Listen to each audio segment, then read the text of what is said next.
My name's Jeffrey Porter. I farm at Riddings Farm, and I farm in partnership with my wife Valerie and my mother and father.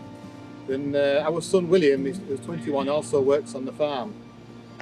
So we have a south-facing, steep-sided farm which is on limestone with not much soil.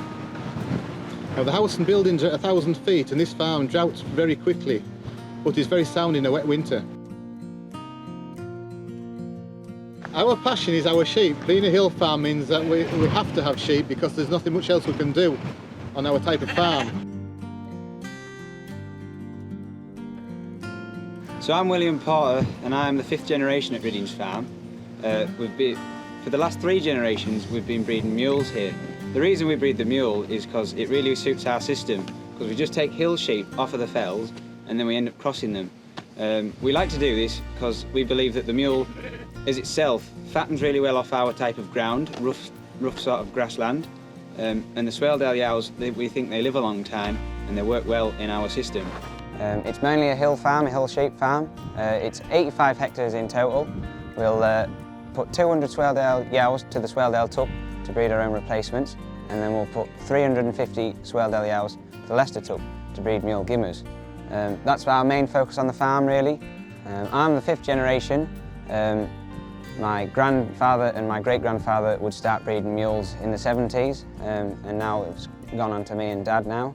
And I hope to be doing it for the rest of my time anyway. We like putting the Swaledales to the Leicesters because they complement each other really well.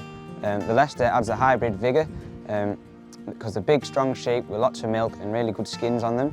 And when we put them onto the tougher, hardier hill sheep like the Swaledales, they come and produce the ideal sheep, we like to think, the mules. They come with the hardiness and the milking abilities and the good skins and the all-round good sheep. They can suck 2 lambs just off of grass, and quite a lot of fat lambs will get finished just off of mule yows, just rearing them as they would naturally.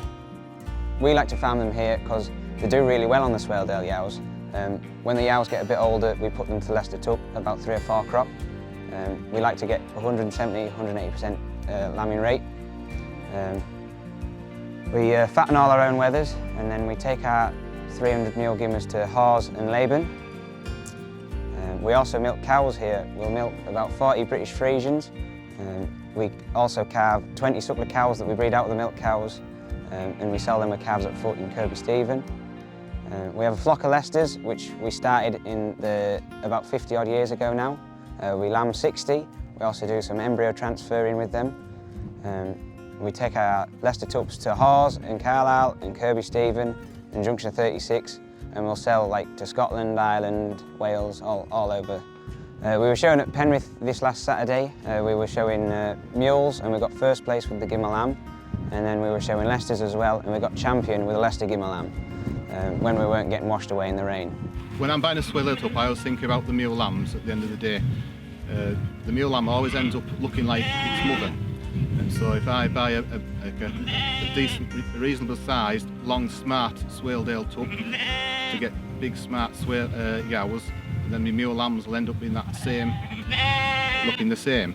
The conformation is very important, and a big face, and then the mule will end up looking like that Swaledale yow. The Swaledale is a very hardy sheep, a very milky sheep, and a very good mother, very quiet. Although she's a hill sheep, she's still a quiet sheep that rears 2 lambs very well. So when cross it with a blue-faced Leicester, which puts a bit more weight into the mule Gimmer lamb, it's an ideal cross. We've been NEMSA members since NEMSA first started.